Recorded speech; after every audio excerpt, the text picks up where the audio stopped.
Bon, moi je pense que la déposition de M. Mandian Sidibé n'a été qu'une perte de temps. M. Sidibé, dans une verbe fuyante, n'a pas affirmé des choses qui l'engagent. Dans sa fuite en avant, il a, tout au long de son passage, fait savoir au tribunal que tout ce qu'il a déclaré dans la vidéo qui a incité le ministère public à le citer lui aurait été rapporté par une source dont il se garde de dévoiler. Mais quand vous analysez la cadence de ses réponses, vous comprenez aisément qu'il s'agit bel et bien des informations venant du général Sekouba Konaté. Nous avons tous entendu M. Mandian Sidibé dire que la personne de qui je tiens ma source était membre du gouvernement, il était proche du pouvoir, il était acteur de ces faits. Et nous savons tous que le seul membre du gouvernement est acteur des faits poursuivis, qui malheureusement, par la complaisance de certains, ne se retrouve pas dans le box des accusés, c'est bien le général Sekouba Konaté.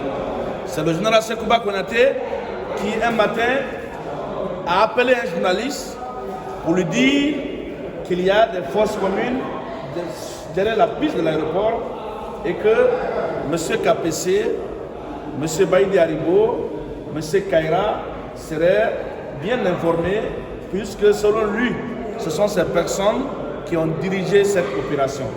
Aujourd'hui, malheureusement, Mandian Sidibé a refusé d'assumer sa proximité pendant son exil français avec le général Sekouba Konaté.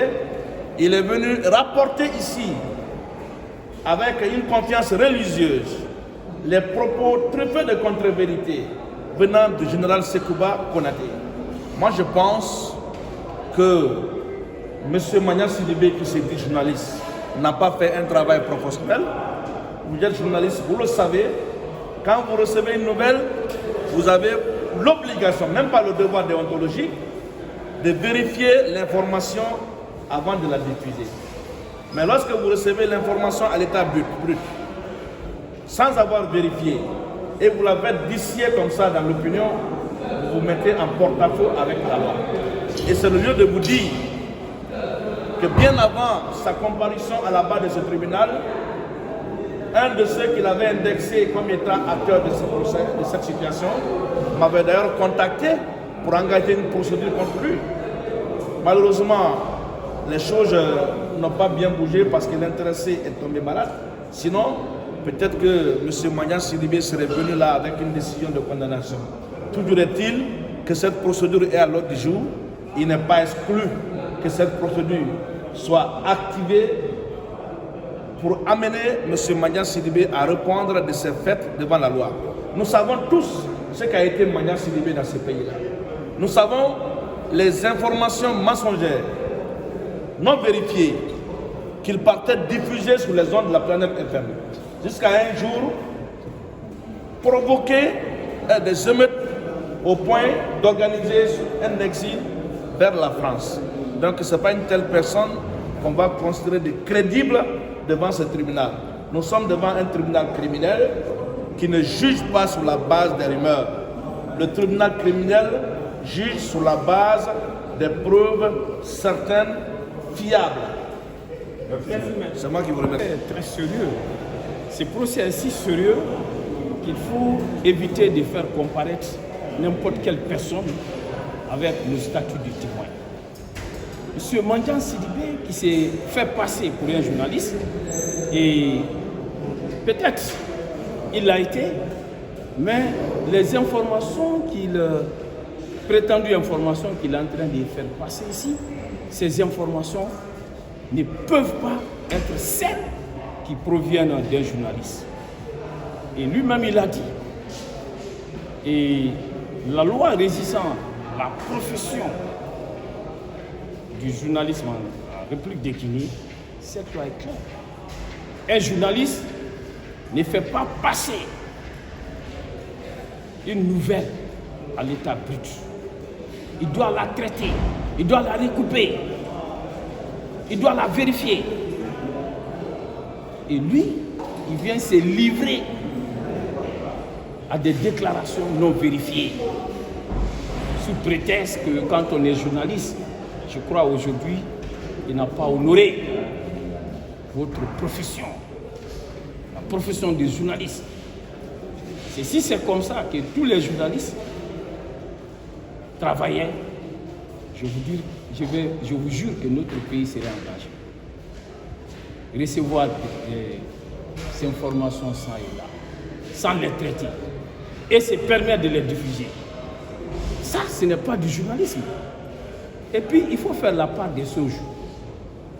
Lorsque l'on parle de la protection que la loi sur la liberté de la presse offre aux journalistes, cette loi ne s'applique aux journalistes que lorsqu'il se comporte comme tel, lorsqu'il agit conformément à cette loi.